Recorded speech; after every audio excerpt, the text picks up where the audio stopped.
Hi, we'll build a simple computer network in Packet Tracer today. If you do not have Packet Tracer, please install it following the installation guide I have linked in the description. This is a free software and the installation procedure is pretty simple. Now this will be the first video in my Packet Tracer series and we are only covering the basics today. Please go to Options and Preferences and Interface and make sure that you have always show port labels already selected. If you don't, you just make sure that's checked in, and this will make things a lot easier to work with. Now we are going to build a computer network with one router, a switch, and a few computers and laptops.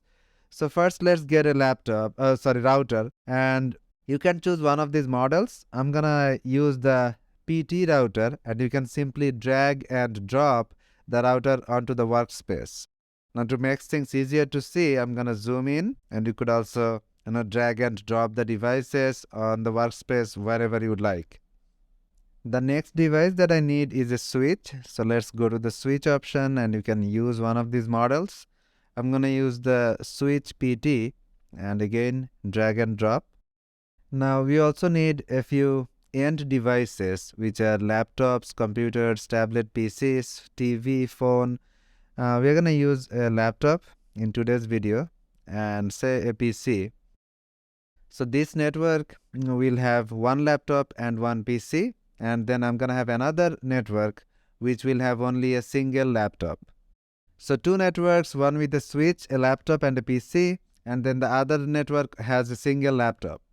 So the next stage is to connect all those devices, and you can go to the connection. You can see a lot of these different types of connections. We are going to need a straight through cable and a crossover. I'm selecting the straight through, and this is going to be used every time you connect a laptop to a switch. Now a laptop or a computer is a layer 3 device, whereas a switch is a layer 2. So different layers, always straight through. Again, so you select the fast Ethernet and then again fast Ethernet here. A switch is a layer 2 and router is a layer 3. So again fast Ethernet, straight through, and then fast Ethernet. Now a router is layer 3 and a laptop is also layer 3. So we need the crossover cable. So you're going to select the crossover, which is same layer devices, and then fast Ethernet to fast Ethernet. Alright, we are done with setting up the network hardware wise. Now we have to change the IP addresses so all these devices can connect to each other.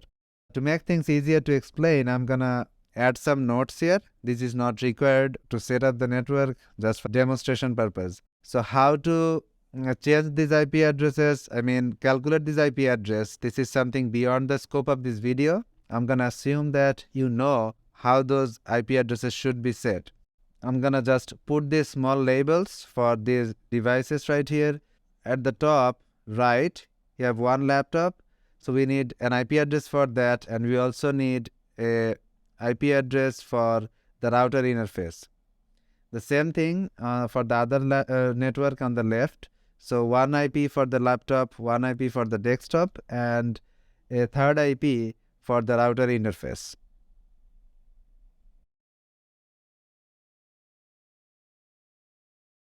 So let's start to actually change the IP addresses by going inside those devices. We could start anywhere. I'm gonna start from one of these laptops right here. So you select the device, so you click on the device and then go to desktop and then IP configuration. Now the IP address, as you can see, for this is gonna be 192.168.0.1, and when I wrote /24, so /24 converted to dotted decimal format is going to be 255.255.255.0, and the default gateway should be the router's interface. So that default gateway is where all the traffic from this network will go to. So let's go to the PC and change the IP configuration in the same way. So 92.68.0.2. Subnet mask is going to be the same number for all the devices in the same network. So 255.255.0. And the default gateway again is going to be the router's interface. So same as the laptop. And that's all for those two devices. Now let's go to the router and click on config and pay attention to the interface. So it's fast Ethernet 0x0, which is FA 0x0. Select that and put the IP address and then the subnet mask. Again, same as all the other devices. Now make sure to turn this on. So the interface must be turned on before it gets activated. Now you could see that this green light just went up.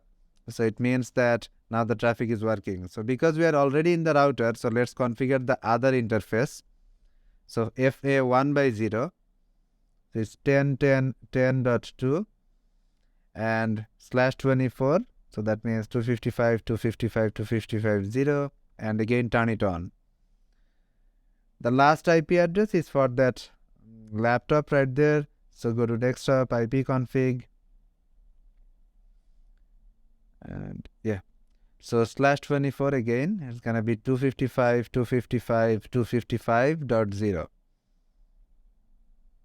Default gateway is going to be the router's interface. So 10.10.10.2.